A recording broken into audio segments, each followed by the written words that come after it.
Hey, what's up, guys? Welcome to All Soccer All Day. Thank you for tuning in and listening with us. I am your boy Stevie Mac. I'm here in Chicago, and with me, as always, my good friend Erik D in Los Angeles. How you doing, Erik D? What is up? Woo woo. Yeah. Okay, so getting into a couple things. Today we're going to be touching base on some of the rumors and transfer stuff that's been going around, actual transfers that have taken place, as well as some of the other rumors that might be floating around there. We also are going to touch base on the full slate of MLS matches that took place on Saturday and Sunday this weekend, which is pretty exciting. And it's good to see like the regular season kind of back in full swing. The World Cup obviously is its own huge deal, and of course that's always the highlight. But now we're back into the local leagues and everything like that, and everything's starting to kick in again, and that's always fun. I mean, I love watching the Galaxy play and everyone else, so exciting. You have any thoughts on this first week here, back kind of with MLS? I mean, I know there's been a couple other games, but not like a full slate like this, right? Yeah, no, it's good to be back. Trying to get recalibrated, to like get over the World Cup hangover and get back to normal life, I guess. I know. I would say the great thing about soccer or football, wherever you're at, whatever you call it, there's soccer going on pretty much year round. I know. I was looking at that, and tomorrow, I have this little soccer app, and I see what's on that day, so I can try to catch any highlights or watch a game if it's a good one. And tomorrow is one of the days that like none of the leagues that I usually follow have any games, and it's so weird after the World Cup where there was like at least one game every day for a whole month. Hey, there's games tomorrow. There's a bunch of friendlies. Chelsea's playing Perth Glory at 4:30 a.m. my time. So if you want to see that, I don't know if it's going to be on TV. They probably not. Yeah, you probably have to be like a special subscriber to Chelsea TV or something. You have to hack into the this one, but yeah. Yeah, I guess there's some games going on, but anyway, okay. Yeah. Well, okay, so again, thank you for tuning in and everything. We ask that you guys subscribe to our podcast, both on here on iTunes, on Spotify, Google Play, YouTube, Stitcher, TuneIn, all that stuff. But also, if you would go to our website, allsoccerallday.com, and if you subscribe there, then you just receive our newsletter each week when a new episode's coming out and all that stuff. So it'd be really cool if you did that for us. As well as, this doesn't seem like a big deal, but this actually helps us a lot. If you would be kind enough to leave us a 5-star review on any of the platforms that you listen to us, it really helps us a lot. So we would much appreciate that if you would do that. One thing that I do want to touch on before we get into our little news and notes and all that kind of stuff is, as I've been saying over the course of the last couple weeks, we're developing this fundraiser, and it's in full swing. It's called Give Back to Soccer. This is going to be a really cool thing that we're putting together through All Soccer All Day. And what we're doing is we're trying to raise $10,000 to send these kids who are living in homeless shelters, have social assistance, they have single parent families. They're really in some bad situations. And one of my friends, Otto, he works with this organization called Street Soccer USA, which is a national organization. And he helps these kids by setting up practices and games and all this stuff for them. And then after the games and everything, he talks about how, improving their grades is a possible way out of their situation, and, learning to be responsible and showing up to school and all that kind of stuff. So he's really trying to improve people's life with that, and we wanted to help him out. So his top team, which is 16 kids, with the 10 grand, we would be able to send them out to California to a tournament, all of them, and that would take care of airfare and meals and places to stay and everything. And then also we want to get them all new kits, so which is not cheap, unfortunately. So please help us out. we have some donations already, and as something as little as $10, $5, whatever, it doesn't even matter. Like anything helps towards this goal. And we really want to be able to improve these kids' lives with this, and so we hope that you are able to help us out. So if you go to gofundme.com/give back with soccer. Sorry about all the A lot of dashes. dashes. I know, Yeah, sorry about that. But if you're able to go there and, throw us a couple bucks, it would be just the coolest thing, because we're really trying to, hopefully change the perspective of some kid's life, basically, with this beautiful game. They could be in a really terrible thing, and they go on this trip, and it could really change their perspective on what they might be able to do for themselves in their life. And if that's something that we can do, I mean, that's worth the 10K and much, much more, in our opinion. So just trying to help with this beautiful game. You know what I'm saying? Yep, yep. All right. So we are going to get into our next little section. Eric D., do you have anything else that you want to add? No, man. Ready to get stuck in. All right, let's do this.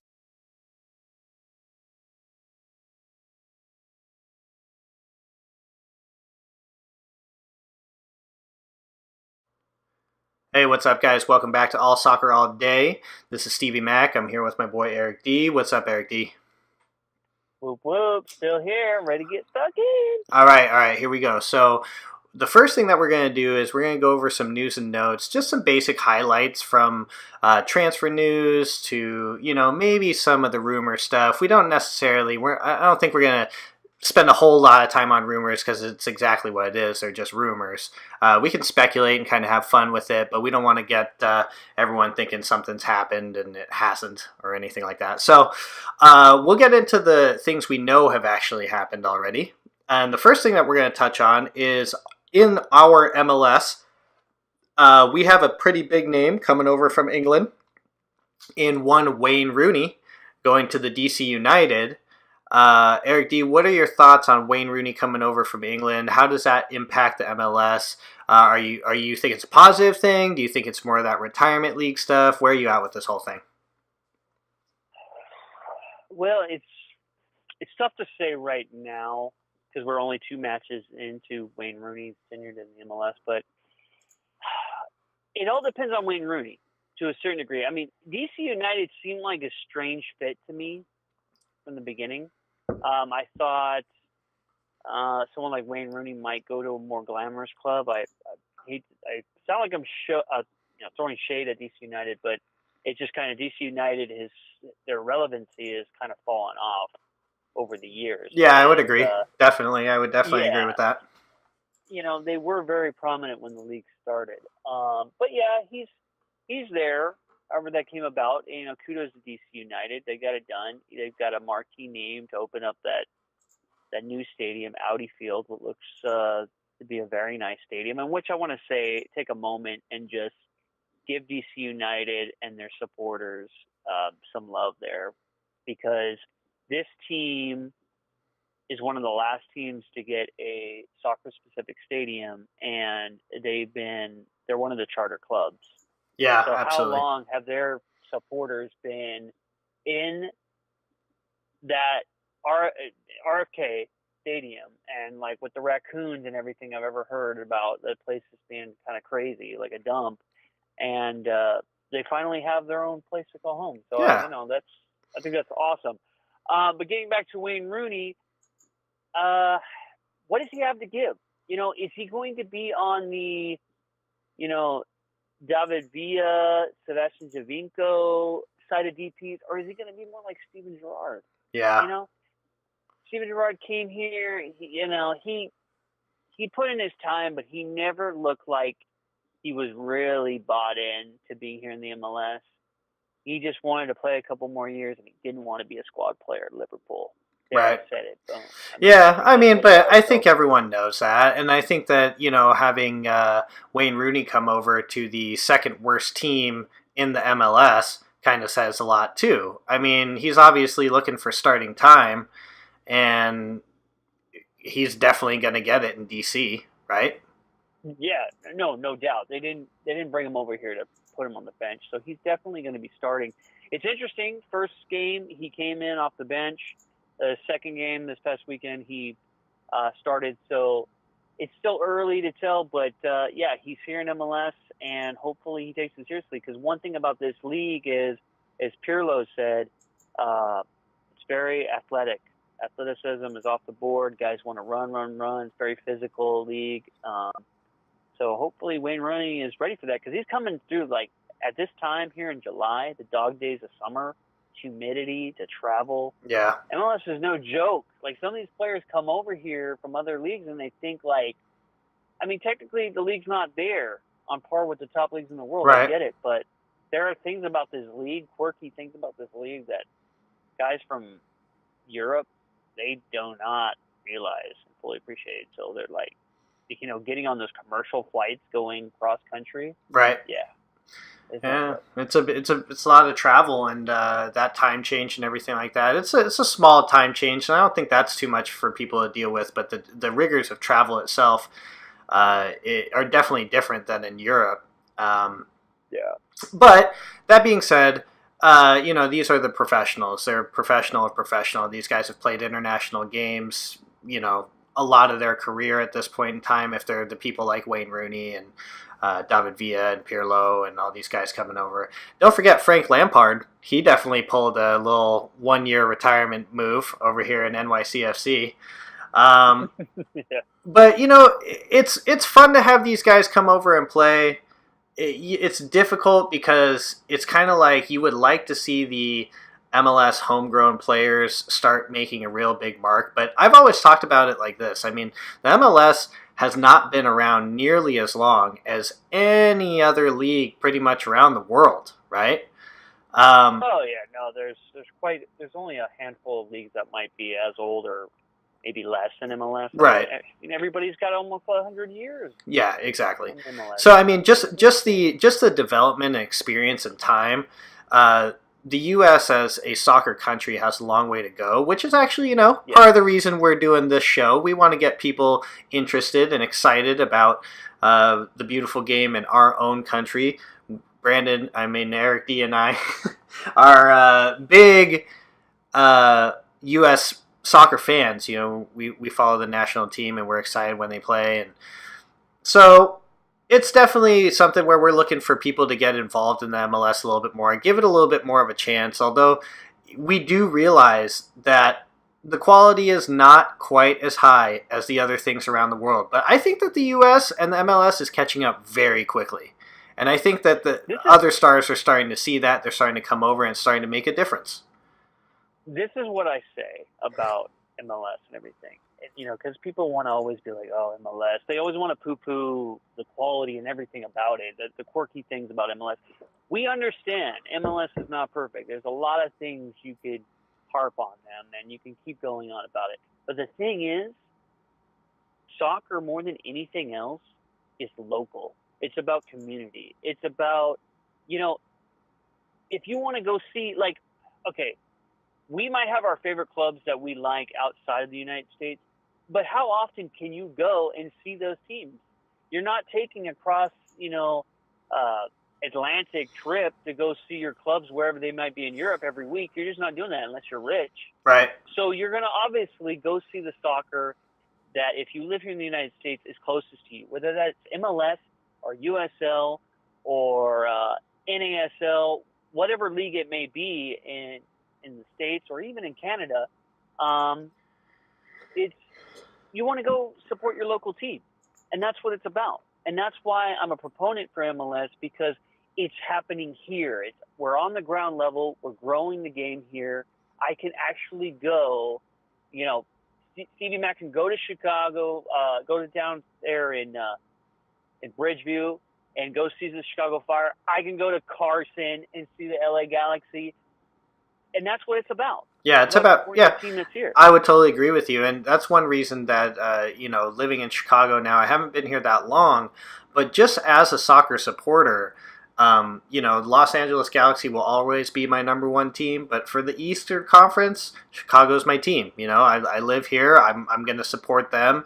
I'm all about Chicago growing as a soccer city, and I want to see that happen. And the best thing that you can do is just be a fan. Like, get excited about the game. Show up and go and have a drink and watch the games and get excited. Go down to the game. These games right now it's not like you're spending an arm and a leg to go to these games. Trust me. No. So I mean, it's an exciting time, and I think that you'd be pleasantly surprised when you go to an MLS game at how fun it actually is. I think again, like you said, people kind of poo-poo it, and I don't think that's cool. Like, give it a shot before kind of hate on it. Don't hate. Yeah, don't hate. Yeah, exactly. So yeah, we were talking about Wayne Rooney, and we just went into a little tidbit about MLS. But yeah. Yeah, well, I mean that's relevant. Wayne Rooney coming to MLS definitely. It touches on a little bit about what might be happening in the MLS, whether or not that's getting big names that maybe are the tail end of their career, and they're coming over here and they're playing their last few years out and all that kind of stuff. Whatever it is, hey, more notoriety as far as players and as far as skill goes, the better in the MLS. So yeah, it's a love-hate relationship. I get it with the players that are like coming over here the twilight of their career, but I'm telling you, in 4 years' time, let's say if Cristiano Ronaldo sees out his contract at Juve, if he comes to Miami and plays for David Beckham, everyone's going to be clamoring to see him. Oh yeah, even when he's in the twilight. Yeah, yeah, absolutely. Yeah. Well, and think about this. I mean, hey, what about our boy Ibrahimovic he's lighting it up right now. He's having a good time. 37? Yeah, man. I mean, but he's a beast. Yeah, absolutely. So, I mean, these are the guys that you see that are huge names. They come over, and sometimes they surprise you a little bit more. I mean, David Villa being in the MLS for as long as he has and the performance he's given for NYCFC is really amazing. And so, yeah, I truly, to your point there, I truly respect the guys that come over, like David Villa, Robbie Keane. Yep. These guys that come over from Europe and they play here like it matters to them. Yeah, absolutely. Like, that's respect.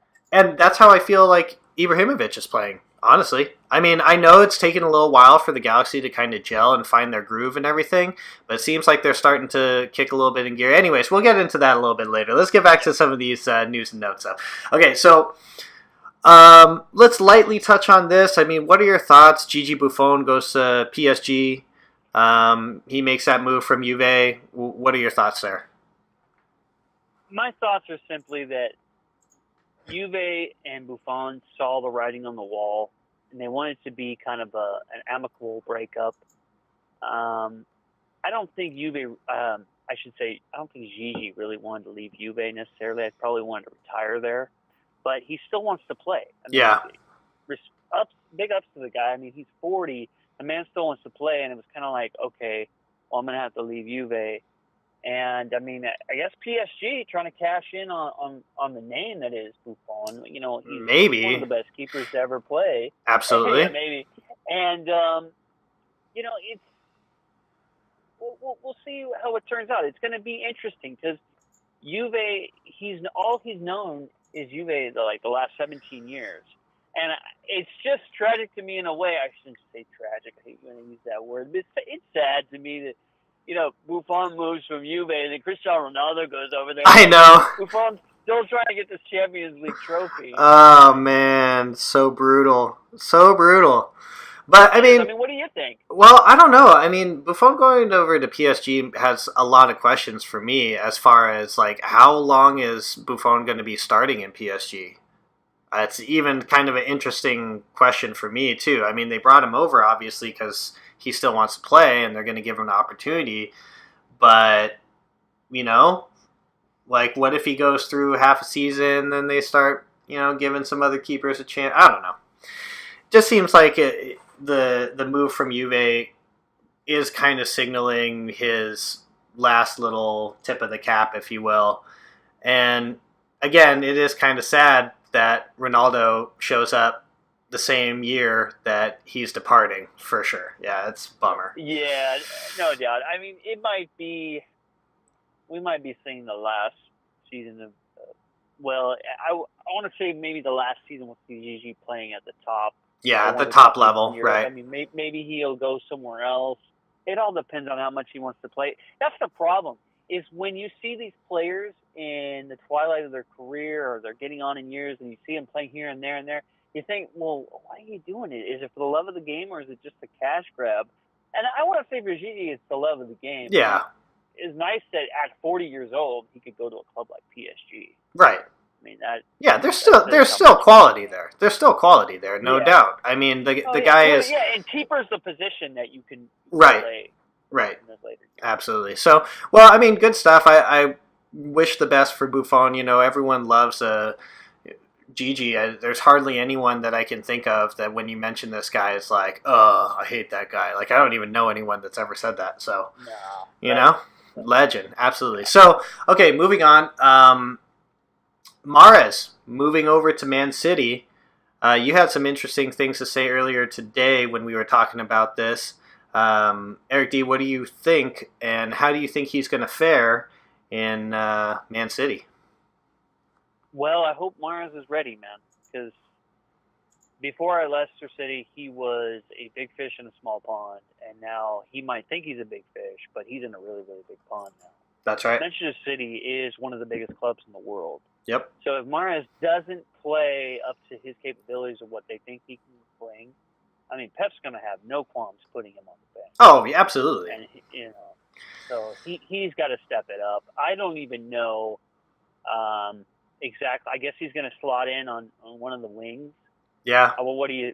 I guess that's yeah. I mean, that's what you would think, but again, there's just so much talent at Man City. When he gets his opportunities, he better shine. Otherwise, because I mean, that's how the competition in these big clubs is created, and that's how you end up having the Barcelonas and the Real Madrids and these huge clubs, Manchester United. You know, these clubs that have so much competition that the top quality guys are still fighting for their position, and these are like the best guys in the world. You know. Yeah. So pretty exciting. I mean, it's going to be interesting to see that transition. I know he got some minutes in the ICC. He's been playing, and you know, I don't have a whole lot to say about it as far as just specifically on Mahrez. But you can't really take any of these preseason ICC games or any of stuff like that really seriously. You know. Yeah, exactly. I guess my last note on Mahrez is you feel like this transfer is coming up a few seasons too late. Yeah. Did he already peak, and was he already at his best? Well, only time's gonna tell. But yeah, I mean, it's well, best of luck, I guess. You know, whatever. Yeah, I mean, best of luck to him. We wish him the best. It's just that Leicester, they had their championship run, and these last couple of seasons been just kind of there, right. And so it's like, have we seen the best from him? And right. At Manchester City, he's going to, like I said, he'll have to bring his A game all the time. Absolutely. Well, speaking of, big clubs, biggest clubs in the world and so forth, one team that's making a lot of moves right now and really trying to bump up their competition is our beloved Liverpool. And, just so everybody knows, Eric D and myself, we are Liverpool fans when it comes to the Premier League. However, we are doing our best to be as unbiased as possible on this podcast because we want to talk about everything. Yeah, we're not going to only harp on Liverpool and all that stuff. Although, when we were looking at the transfers and everything that's been going on lately, Liverpool is making a lot of moves right now. Obviously, we have Naby Keita coming in, we have Fabinho, we have Shaqiri, and most recently, we have Alisson coming over and breaking the record as far as signings when it comes for keepers, right? Yes. So what are your thoughts on how Liverpool is trying to create that same kind of competition? When you start looking at Liverpool's roster right now, it's looking pretty deep, and it's looking like they're going to have a pretty exciting season to see how they put it all together. But, what are your thoughts on some of these people coming in on these moves for Liverpool?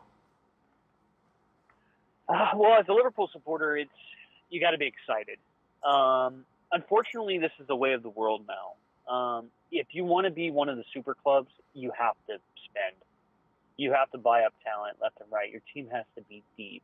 There's a handful of super clubs in the world that really can compete on all fronts and compete for all kinds of titles. And Liverpool's trying to be. They want to be one of the biggest clubs in the world. They have to do what they're doing, and that's what they're trying. I would agree. Klopp is trying to get depth because that's what he needs.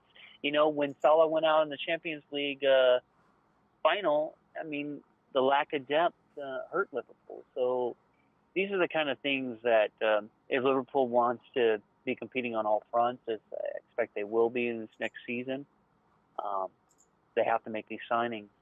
But just getting to like Alisson at the keeper position, I don't know if I'm totally sold on it. That the guy was the keeper at Roma, and I don't know too much about him. I know he's a Brazilian keeper, and he's done well, I guess, so far in his career.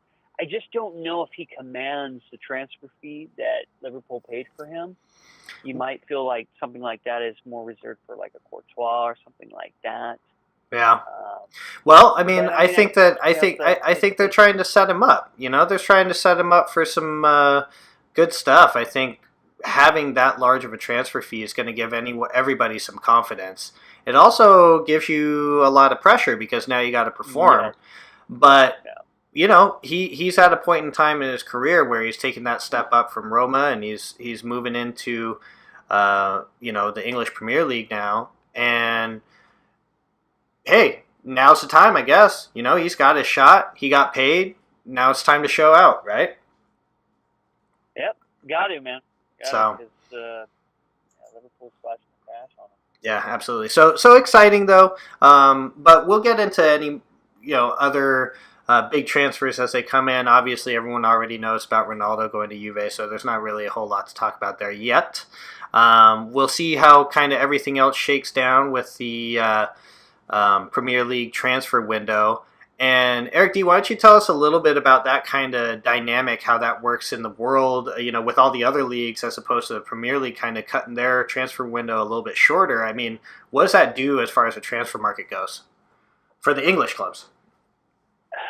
Well, I mean, it's going to make it for a frantic I think there's maybe 3 weeks left before the window closes, if I'm not mistaken, for the Premier League teams. It's going to be pretty frantic here because they're trying to get their transfer dealings done while the rest of the clubs outside of England are like, we got some time. So there's going to be some desperate times for these English clubs trying to get their transfers done before basically, I believe, like by the season starts. Right. Closing, if I'm not mistaken. Yeah, I believe you're right. It's going to be. We shall see a lot of moving when it comes to Premier League teams here shortly. One of the rumors. This is just a rumor, by the way, but one of the rumors that definitely interests me is Anthony Martial and Manchester United and his potential exit, and where he might end up. I actually really like the way Martial plays. He's enjoyable to watch, I think, and I think that he's going to make a really, really great player for wherever he ends up, if he does actually end up leaving. But Man U is just seeming like they're getting a little too stacked, and there's a lot of other rumors going around about Gareth Bale and all this other kind of stuff, and they start getting names in like that. As you've already been saying, if you're a top player, you want to play, and Martial is absolutely could be a top player at so many clubs around the league and around the world. So this is what we say. Do you want to be like, the alpha dog, the man on the biggest stage at one, maybe a smaller club, let's say, or whatever, but you're in the Premier League, you're there in the competition, or do you want to just be another star at one of the really big clubs? It all depends on your mentality, and I think for some players, they want to be starting week in and week out. They don't want to be a squad player on a deep squad for a big club. Sometimes they rather go to maybe a step down from the super clubs so that they're always playing. So they're the star there. Right. The man. Absolutely. Well, very cool. I think that we should probably be moving forward. I think we're going to get into the MLS matches that happened this weekend. Just touch on a few of those, some of the highlights and some of the exciting stuff that went down. and maybe possibly touch on some of the ICC stuff as well, even though it's just preseason. Actually, I'm just going to do it now. The only thing that I really wanted to say was um, your boy Weah over on PSG scoring a goal. I mean, it's a highlight thing for United States soccer to have a young kid like this playing on a huge club like PSG. And even though it's just a preseason, and again, everybody understands, it's all about looking into the future. And you're seeing what's going to be coming through, not only for PSG, but also for the United States. And if this kid can do what it seems like he's going to be setting himself up to do, along with some of the other U.S. talent, Pulisic having a huge game as well. And again, everyone understands this is just, it's just preseason. It's just ICC stuff. They basically swap out their entire team at halftime. And, but it's okay. Because, again, I think you're looking into the future. And that's pretty exciting, I think, for U.S. soccer to have that happening here on our soil and seeing these big clubs and even if it's kind of, B team, so to speak. No offense to all you players. You guys are great and everything. But, it's exciting to see some like Weah go out there and score a goal and show out like that the way he did. So, exciting stuff. No doubt. All right, very cool. So let's move forward. We're going to take a quick break here. When we come back, we're going to get into the MLS games over the course of the weekend and go over the standings and kind of where we're looking forward, all right? So be right back. Don't hate. Okay, so we are moving forward. We are going to get into these MLS games that happened over this weekend. We are going to just go in chronological order. So the first one that we're going to be talking about is Atlanta United FC taking on DC United. Now, we just talked about Wayne Rooney getting his first start in DC.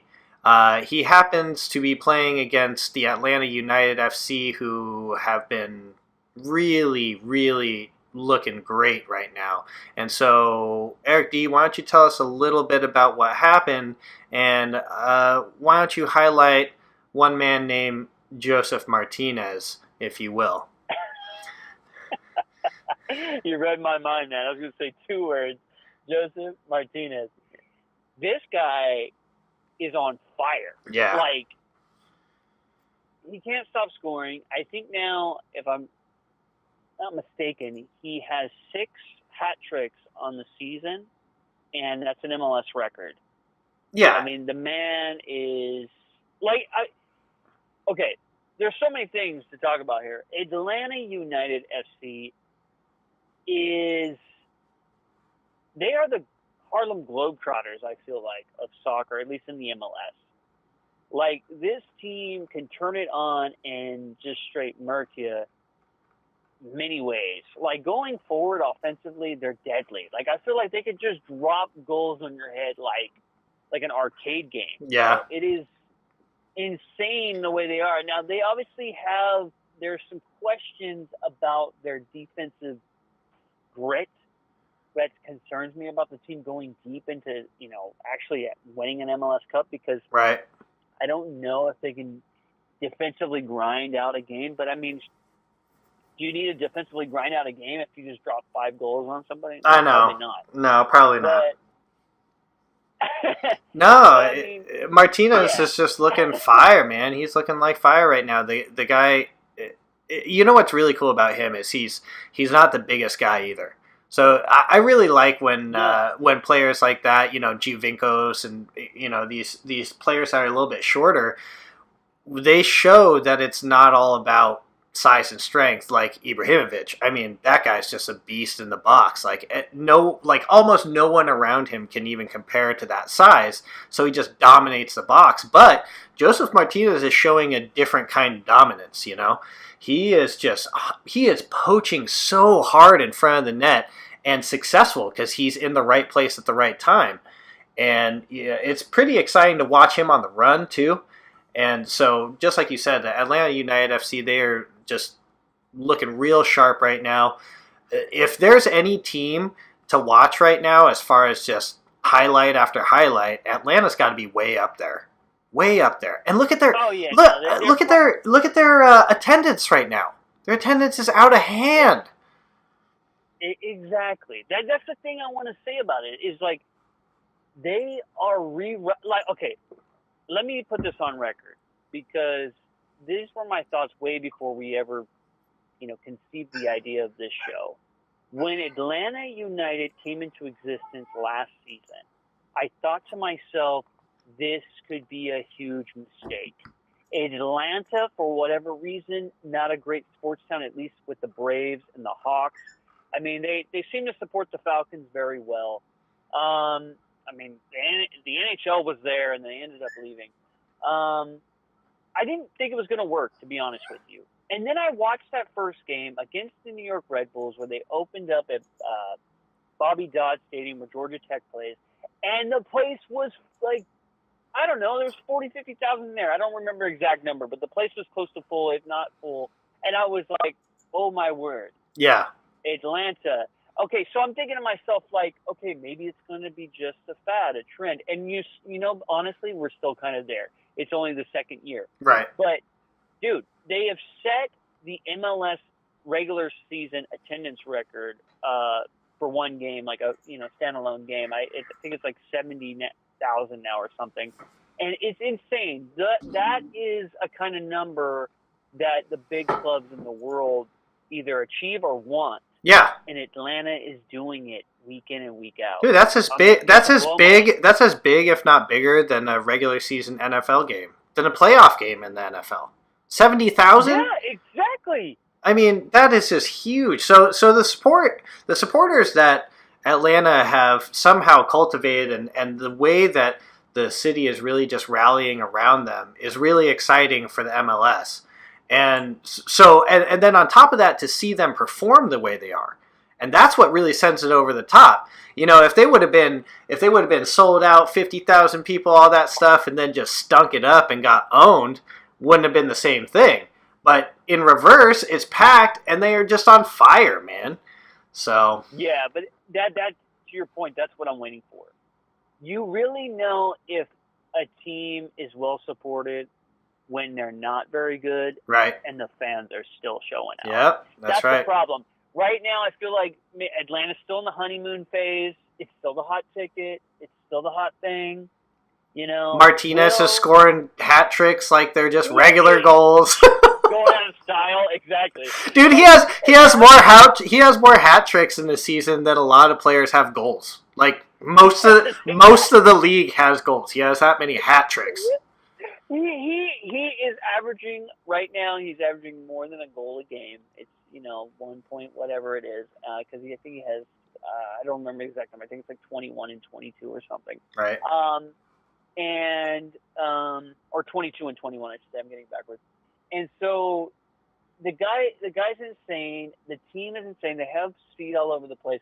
But yeah, that's my concern with it. Will the people show up when Atlanta's not very good? I don't know. That's wait to be seen kind of a deal, and that will be the real test. Yeah. But I mean, maybe Atlanta, their front office, they'll never let that happen because it seems like that's another thing. Their front office is spending cash. Oh yeah. I mean, a lot of these guys did not come cheap. No.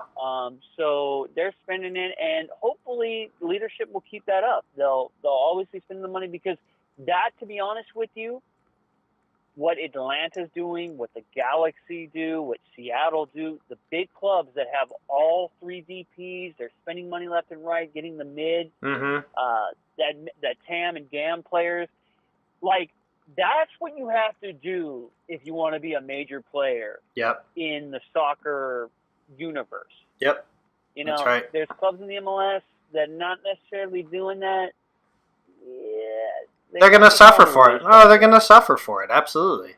Well, going back one thing, just going back to Joseph Martinez, because we got to give him his props. Right now, he has 22 goals on the season. The closest people to him, there's a tie. Bradley Wright Phillips and Giassi Zardes, they have 13 goals. The dude is just out of his mind right now. So He might break this. I'm trying to think what the season record I thought it was. was like 31 or I don't know how. Didn't Yeah, Bradley Wright Phillips? Wondolowski up there. No. I think a couple guys have gotten close or tied it. I think Lassiter owns the record. We apologize, guys. We don't No, have this stuff right I'll in get front it of us for at you the right moment. now. But I'll get it for you right now. Stevie Mac's working on it right now. But I feel like if someone's going to break the record, it could very easily be Joseph Martinez this year because there's still good amount of games to play, and the guy is absolutely in fuego, and it's like, dude, it's amazing stuff. But getting to the game, guys, with Atlanta and DC United, Wayne Rooney actually started in this match, and to be honest with you, unfortunately, he didn't look very good. Hopefully, it's not a sign. Like maybe we'll see more of the debut against Vancouver at Audi Field than we will this Wayne Rooney, but it's still 2 games in. I had shot you a text about the match yesterday when it was going on. It was interesting that Wayne Rooney did start and played since Atlanta plays on artificial turf. A lot of these guys that come from outside MLS, they've never played on anything called artificial turf. Right. And they're like, what is this? I'm not playing on this. Right. So which is kind of interesting because artificial turf is like the greatest thing of all time to play on. But, hey, it is what it is. I guess it's just kind of like preference for how you grew up playing and all that stuff. I don't know. Well, I'm gonna be honest with you. I'm not gonna disagree with you because I guess obviously like you, we have some great turf fields that we play on and we enjoy them.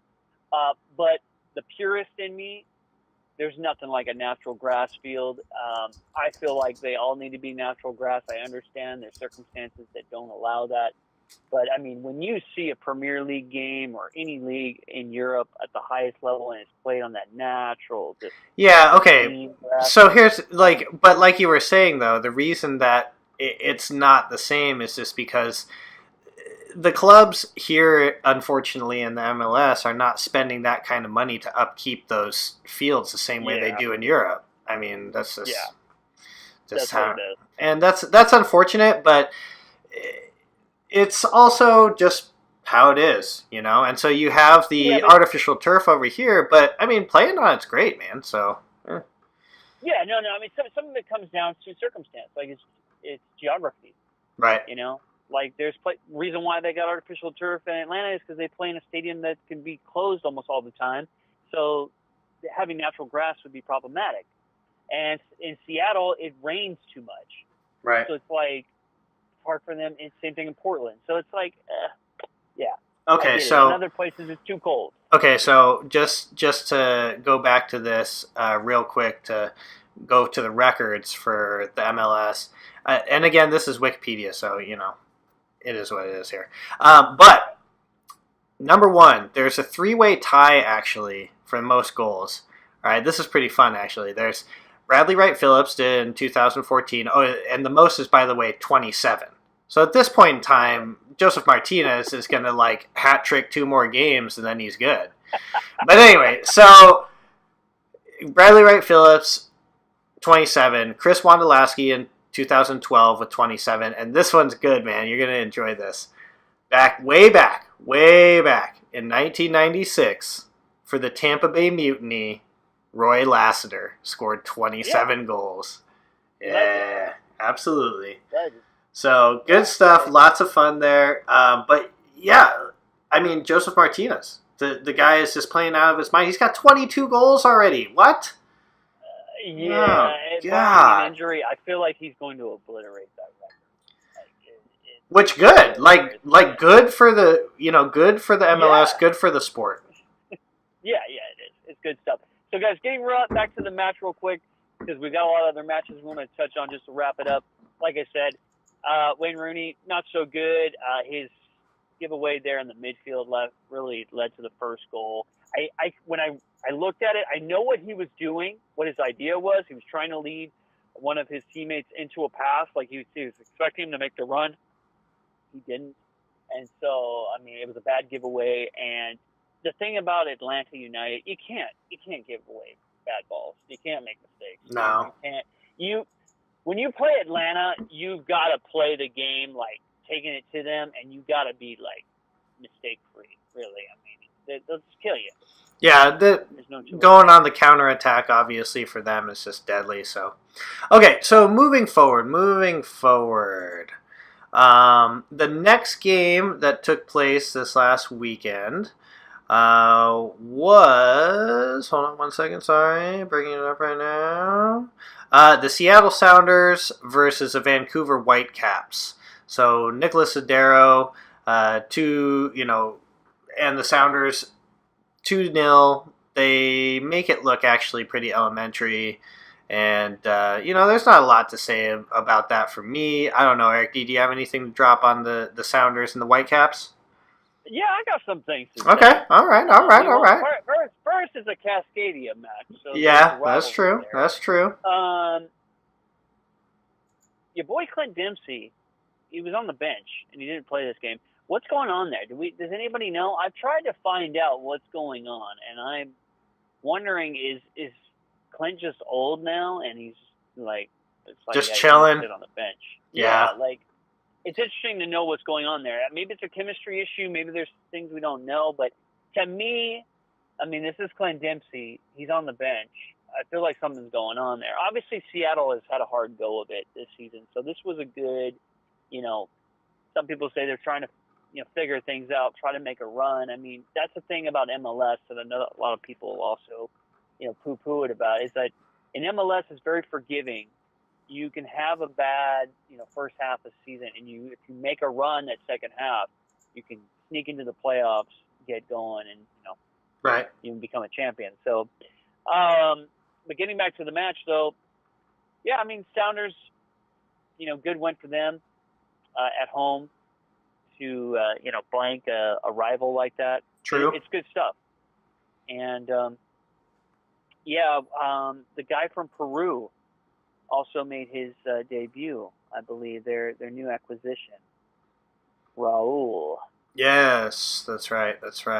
Well, Nicholas Adero, I mean, I will say he put 2 goals away in this, and so, good on him there. He's really kind of emerged as, the main star up in Seattle as far as I'm concerned. I mean, that's kind of weird because Clint Dempsey, again, you would think that he's the main guy, and he has been for so long up in Seattle.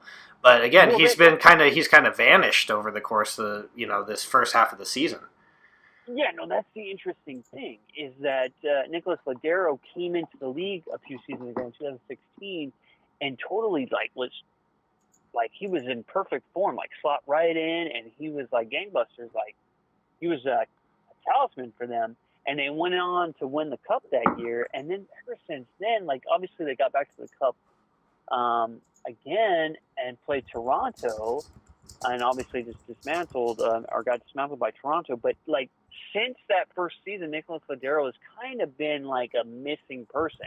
Yeah, so that's true. For him to kind of get back into form this season, or at least lately, it's good stuff for Seattle. But I feel like Seattle's kind of in that transition mode. I feel like some of the older guys are starting to get phased out. They're starting to maybe that window is closing on them, and they're having to start thinking about rebuilding. Yeah, I mean, you can't deny that it does seem like Clint Dempsey is kind of heading into the later stages of his major playing career. I mean, you look at the United States coming up with what they're trying to do and all the young players that they're playing right now. And again, they're friendlies, so that's what they're supposed to be doing. They're supposed to be scouting new prospects and all that stuff until the competitions come along. But, I mean, you have to be thinking that Clint already knows and can kind of see the writing on the wall. It's got to be coming soon where either there's a transfer. I mean, I don't know. If he's just going to be sitting on the bench, I mean, I'm sure he still wants to play it'd be nice if he retired there, I suppose. Yeah, you would think so. It just doesn't seem like necessarily the way he's going to want to go out. Yeah, I don't think so either. We'll have to wait and see there. Yeah. Well, okay, so moving on. The next game we're going to talk about is the New York Red Bulls took on the New England Revolution. And this was Royer and BWP who ended up scoring the goals. I will say one thing that I wrote down on this that I wanted to highlight was the service by Kaku in this game. was just amazing. If you want to see some beautiful balls going into the box, uh, just go ahead and look at the highlights here. I really enjoy the assist. I think it's a beautiful thing. We kind of talk about this as we go through, and to me, the setup is obviously one of the more exciting things. I think that the beautiful pass going through, Eric D, you sent me this YouTube video today about Guti and his nasty, nasty setups. So, you can check that out on YouTube. Just look up like Guti amazing passes or whatever. And it's just out of control. But yeah, these passes that Kaku lifts into the box are just amazing, and the quality that BWP has to finish, obviously everyone knows this guy can finish, and so he just serves it up on a platter. BWP, perfect little header, beautiful, and the New York Red Bulls take that 2-0. Eric D, what are your thoughts on this game? You have anything to add on this one? Yeah, I just want to say props to Bradley Wright Phillips. He scored another goal, and he's sitting now at 99 Yes, MLS goals. that is correct. Whoa. He's about to get to that century mark. Beast of a goal scorer in MLS. Has been a great player for the Red Bulls. And New England Revolution they're struggling. They're sliding a little bit. And, Robert Kraft, get this team a soccer-specific stadium. Yeah, please. Oh, God. I think they're like one of the only teams. I understand Atlanta and Seattle play in football, American football stadiums, but that's because they could obviously draw these huge crowds. But New England Revolution need a proper stadium. That's what I want to say about that. That's absolutely right. Being one of those teams that's been around for so long, you would really hope that they would, one of the original charter clubs. Make that happen. So, okay, moving forward, the next game was a pretty. It was a really sloppy game, not in a skill necessarily wise, but just the weather was just disgusting. Wet game, that was for sure. The Philadelphia Union take on the LA Galaxy. It's a away game for the LA Galaxy. They go all the way over to Philly. Eric D, what are your thoughts? Philly went up early, or I should say they went up first. They're late in the first half. And for me, lately when the Galaxy gets scored on first, I'm always like, oh no, here we go again. What's going to happen here? Right. Because the defense has been a question mark all season for the Galaxy. So you're always worried there.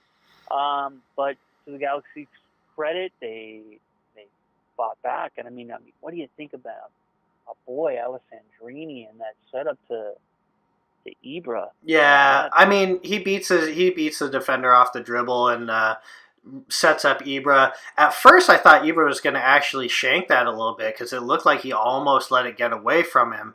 But then when you watch the replay, he just crushed the thing. And maybe that's just because he's big enough to be able to do that.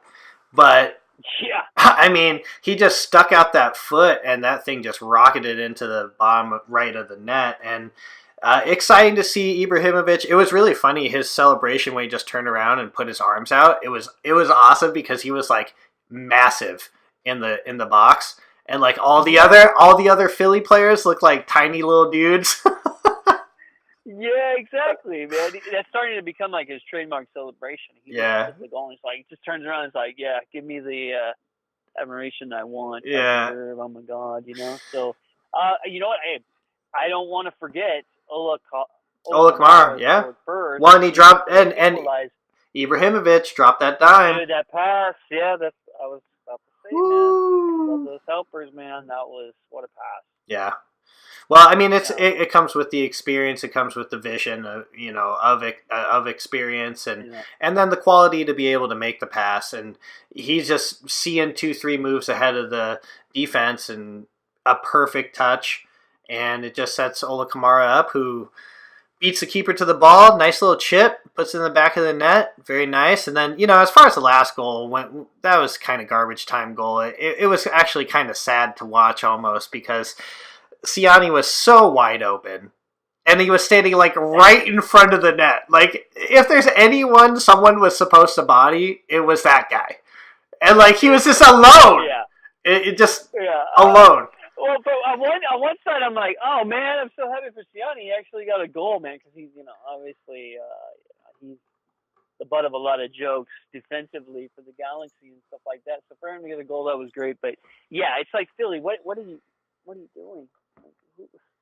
Do you guys go over who you're supposed to mark? Yeah, I don't know. Corner kicks and stuff like that? Well, Pontius was trying to score too. You know that dude was trying to go hard on his former team. Yeah, one of his former teams, no doubt. So it was a good comeback win on the road for the Galaxy, no doubt. And the Galaxy are quietly getting things together, even though when I watch them and just getting the collective psyche of what people were saying out there, like people still feel like this team's a mess.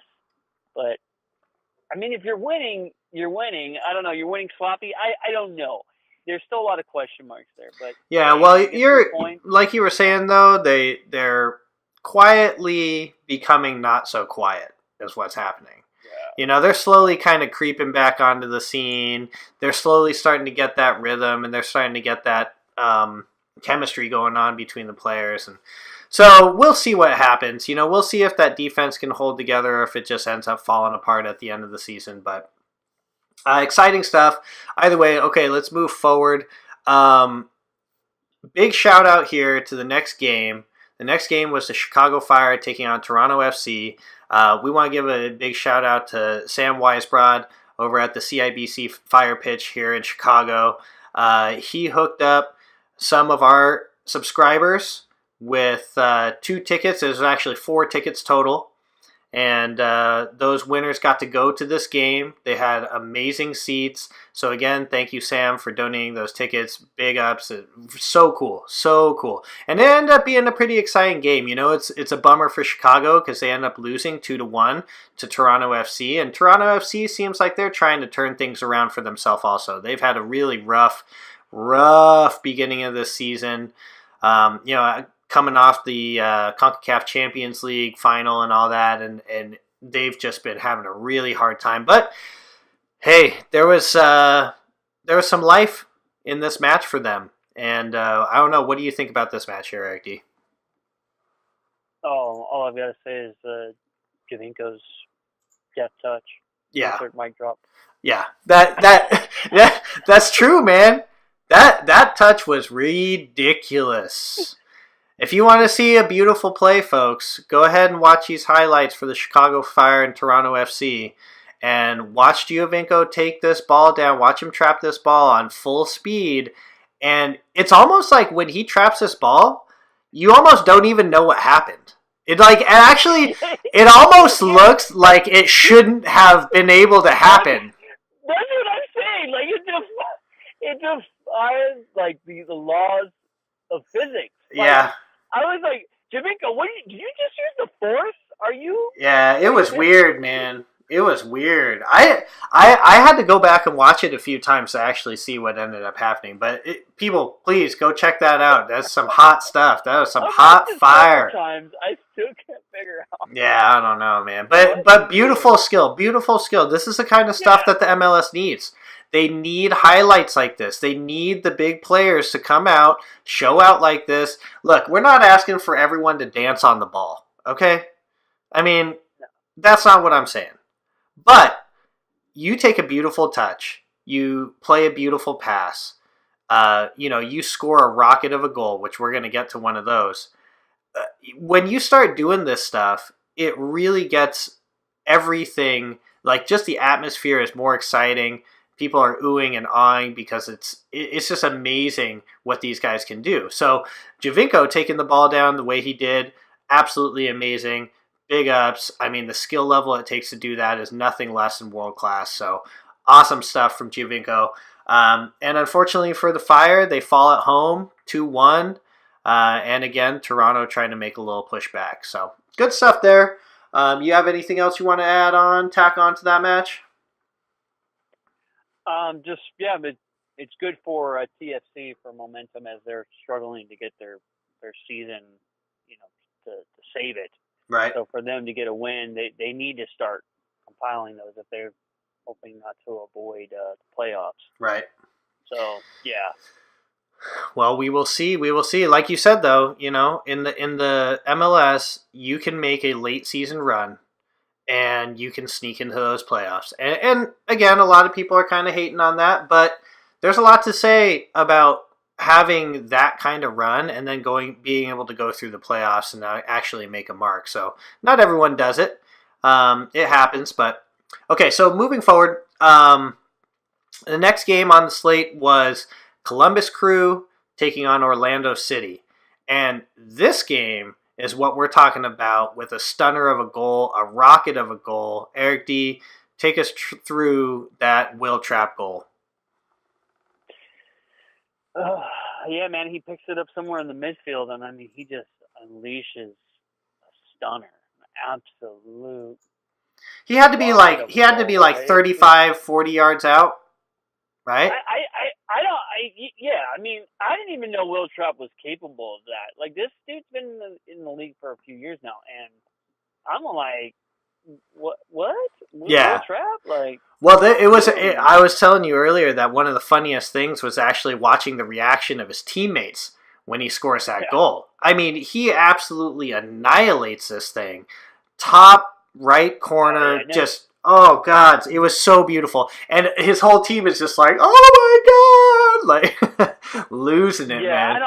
I don't think the top keepers in the world are keeping that one out. Like, that was world class. No one's keeping that out, man. It was absolutely ridiculous. So please, folks. Joe Bendick's expression on his face after he's like, yeah, I mean, what are you gonna do about that? Yeah. He can't even hate on that own shot, with trapping that. So hey, I want to give some props though to Jazzy Zardes. The guy's having a great season with Columbus. Yep. The change of scenery for him has done wonders. The guy is up there tied for second place in goals scored. He's got 13 as well.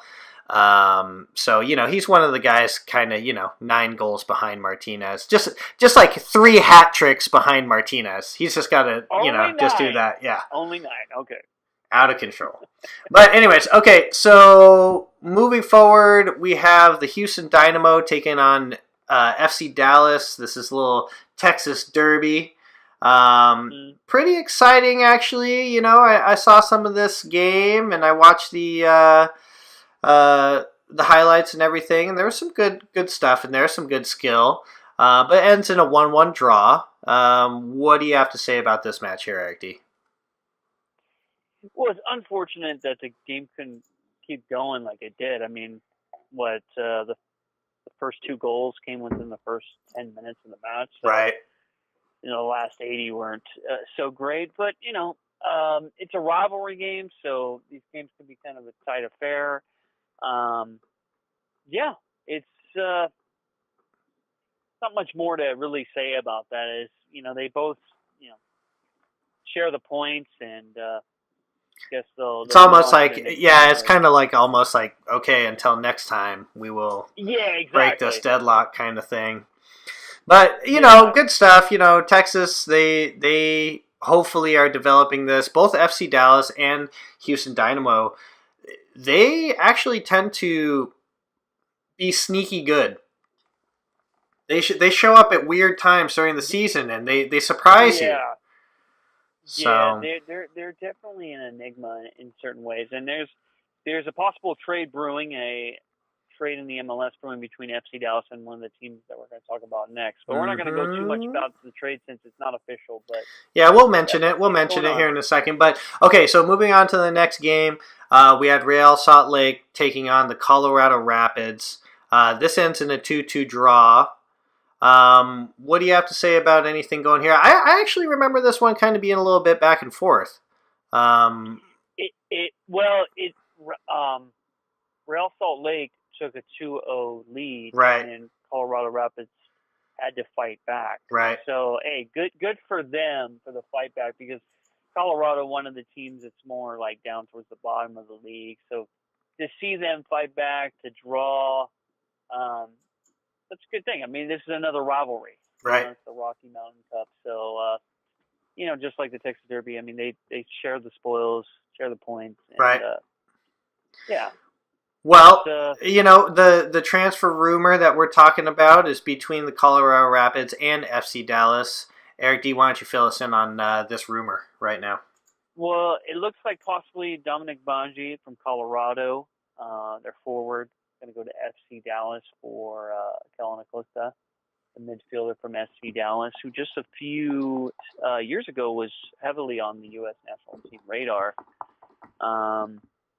And playing games for them. So Yep. it's going to be interesting to see. I'm surprised that FC Dallas is willing young talent in the midfield. willing to deal with him. Yeah. Front.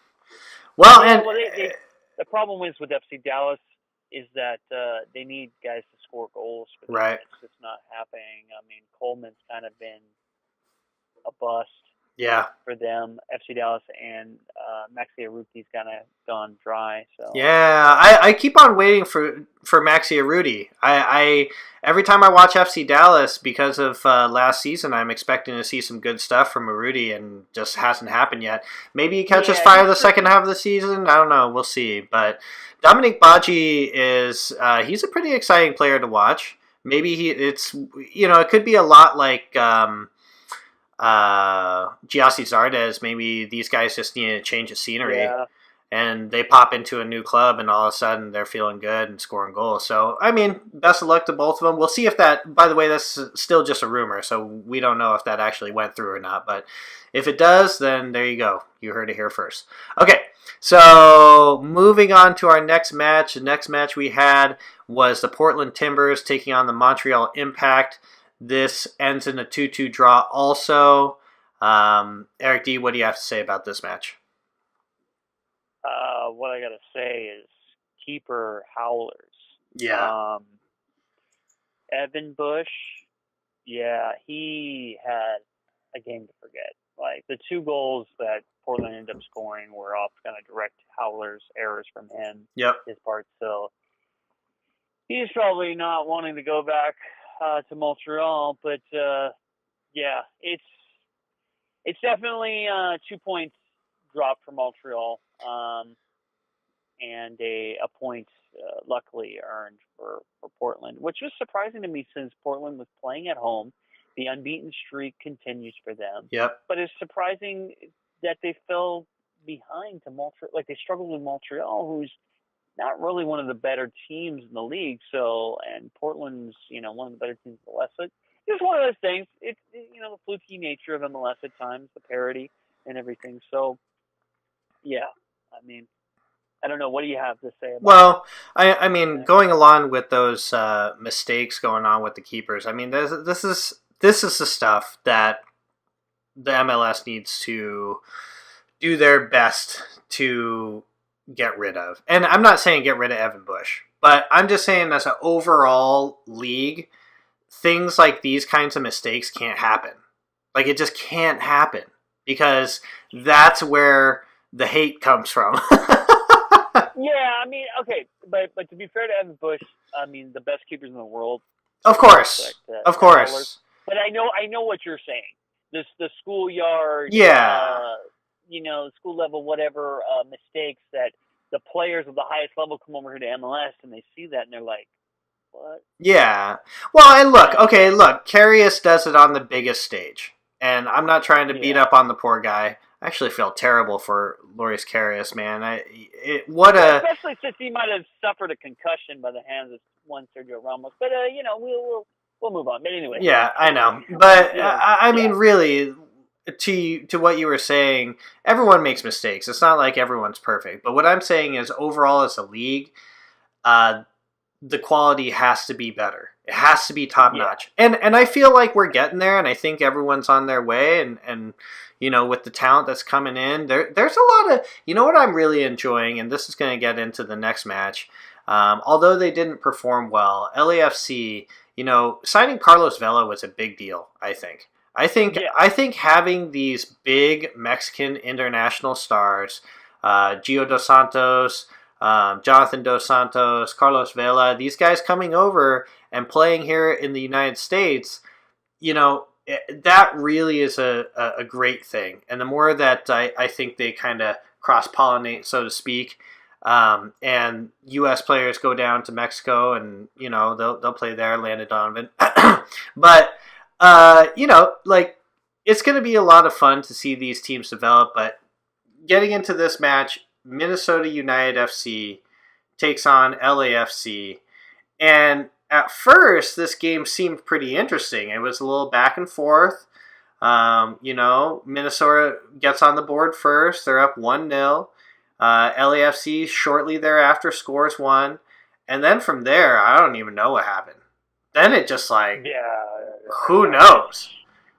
This is the shocker of the weekend, probably the thing people will be talking about as far as MLS is concerned. And there's no way to really sugarcoat this. This is an egg by LAFC. This is a bad loss. Like, you shouldn't be losing 5-1 to teams like Minnesota. You should be losing 5-1 to anyone. Well, that's true. And unfortunately, that's kind of happened a few times this season. Yeah.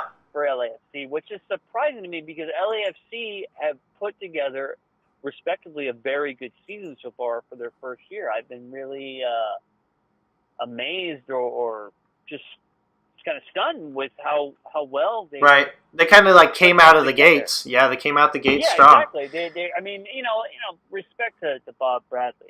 He's got LAFC seems to be hitting all the right notes, but once in a while they hit the wrong one, and just like in this match, and it's just like, Minnesota United, like I said, down towards the bottom in the table. Maybe they're gonna make a run. I don't know. They're so kind of streaky, hot and cold. Right. But yeah, Minnesota, where did this come from? They just tore LAFC apart. I don't know. Man. Well, Dominic Quintero, this kid Quintero, he's that dude's trying to show out. He's trying to make a name for himself up in Minnesota, and he's taking guys on the dribble. He's making some moves. I'll say this: it's working right now. It's not going to work forever. People are going to recognize what he's going to do, and they're going to close that down. It's what's going to happen. But for now, doing what he's doing is pretty exciting up there. And Christian Ramirez, he got on the score sheet, and I'm sure that was a big relief for him. He needed definitely to score after having a pretty great season last year, and just nowhere to be found so far. He finally gets on the score sheet, so that was great. But do you have anything else you want to put on this? Overall, I really hope that LAFC kind of shapes up from this. I can't see Bob Bradley not getting on everyone and trying to turn this around. Yeah. Especially because their next game happens to be July 26th, which is a Thursday, the second ever El Tráfico. LAFC takes on the LA Galaxy. It's going to be... I think this is going to be one of the most exciting... I really hope it's one of the more exciting games in the MLS. This rivalry, I think, is going to do such amazing things for the MLS. And now the LA Galaxy have to visit the Banc of California Stadium. Erik, what do you think? How do you think LAFC is going to come off this really embarrassing 5-1 loss? And now they're going to face, essentially, their biggest rival. It's almost like Cain and Abel, if you will. It's just destined to be at each other's throats. And LAFC, coming off that big loss, what do you think's going to happen? Well, I expect LAFC to... Nice reference there. I expect LAFC to bounce back. Like I said, with a manager like Bob Bradley, they're gonna be ready. I guess the thing, they'll be chomping at the bit at this point because they're almost gonna be waiting 2 weeks to play again. Yeah. So I guess this next weekend they're gonna be off. It will be can we really top the first one? I don't know, man. So that's the problem. It's only down from here probably, but yeah, this will be the first matchup in Banc of California Stadium. LAFC is coming off this humiliating loss, and now, not only that, maybe in some ways this is the worst thing for the Galaxy to happen, that they just got humiliated like this, and now all they're going to hear is, that was crap. We got to put that aside. We got to do better. Oh, yeah, and we're going to play our rivals now, who we probably should have beat, and we let them come back and steal the points from us. Like, yeah, they're going to want revenge. Yeah, well, okay, so that's what I was kind of going to say. Like, maybe you can't top the first game as a game. I mean, maybe you can. Who knows? That would be awesome. But I don't think I can handle that. yeah, I know, right? But maybe you can't top that game as a game per se, like one single game. But the rivalry's real. Oh, yeah. No, I mean, the Bank of California Stadium is going to be insane, man. It's going to be insane. The Galaxy visiting there, this is going to get, I don't know. Growing up in LA, knowing how these kinds of rivalries start, I hope everyone is safe. That's all I'm going to say, okay? Yes, I agree with you. If you're going to the game, guys, hopefully you can keep everything within the confines of the stadium. And Please. I mean that, in a friendly manner. But, yeah, exactly. Hopefully nothing happens violently. But, it's going to be intense. There's no doubt about it. It's a rivalry. There's all this bad blood. I mean, the Galaxy support groups are already calling LAFC Chivas 2.0. Oh. They use the LA Galaxy. Yeah, I don't know if you've seen it. They use the LAFC crest, I should say, superimposed on the old Chivas USA crest, which is obviously Chivas de Guadalajara. And, of course, LAFC says the LA Galaxy are actually the Carson Galaxy, or they're from Carson. I don't know if you saw this, Stevie Mac, but there was a guy who was selling shirts that it was like, you remember Dare, keep kids off yeah. This said LAFC, keep kids off Carson. So yeah, the rivalry is real. Oh yeah. Like, even when these teams are not playing each other, they're talking about each other. That's right. And that's what I'm saying, is that come next Thursday, it's going to be the first matchup between these two teams in the Bank of California Stadium, and I must give props to LAFC supporters. When you watch the games on TV, I haven't obviously been in the stadium personally yet. When you watch the games on TV, the atmosphere sounds electric. Yeah. They are, I'm excited. It gives me goosebumps just thinking about it, because this is the kind of stuff the sport needs in this country, needs in this city. And, hey, Galaxy, you're not going to be the only ticket in town. So it's good. They each have to step up each other's game. Yeah, that's true. So Well, I do want to point this out about this game, El Trafico. These are the kind of games it seems like Ibrahimovic really thrives in. Obviously, from his debut. But this game is just going to be so awesome because of the storyline that's set from that first game. Now you're going to have Ibrahimovic coming in, and this is going to be full-on warfare in this game. And I can't wait, man. I think it's just going to be so exciting. So July 26th, that's a Thursday, 7:30 p.m. Pacific time, I believe. And so please watch that game. I mean, if you're a Premier League fan, if you're a soccer fan in general, and you want to see some quality soccer, we're really hoping the LAFC and the LA Galaxy deliver. But tune into that. It's going to be a lot of fun. It's on ESPN, so you can watch it. Check that out. Check it out. Game. I just don't know why they ever thought of scheduling that on Thursday night. I don't know either. I mean, people are still going to make the trip. I mean, it's 7:30. So they're going to get there. Yeah, get there, people. Man, I hope people take work off for that. Yeah, maybe they'll have to if they're trying to beat the traffic. Yeah, man. Well, very cool. Okay, so moving forward, Eric D., you and I have been talking about kind of how we're going to be moving forward over the course of the next month or so. The Premier League, of course, is starting in mid-August. Second weekend or third weekend? I don't remember exactly right now. But I believe it's the second weekend of August. It's August we were just talking about this the other day. August 10th. Yes, that's correct. So it's coming up quick. Yeah, it's right around the corner. And as soon as that happens, we're going to be spending time talking about the Premier League.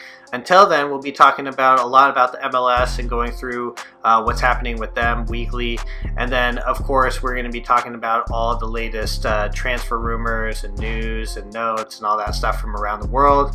But in the meantime, Eric D., do you have anything else that you want to finish off this show with? No, nothing I can think of. I just, man, it's going to get pretty hectic here in the future, guys. So bear with us. But yeah, I just echo what you said. Right now, it's going to be an MLS-centric show until the Premier League starts, and then we'll be juggling both leagues and everything. But it's exciting. I mean, we can definitely touch on some of, as you were saying before, there's going to be a lot of transfer stuff going on. It's going to be frantic with the Premier League coming up in the next few weeks. And who knows what's going to end up going down. Who knows if the rumors that you're seeing are true or not, But we will definitely touch on all these things as they happen. Eric D., I believe that now is a point in time where I would like to tell everyone, don't hate. Yeah, guys. Like always, enjoy the games and don't hate.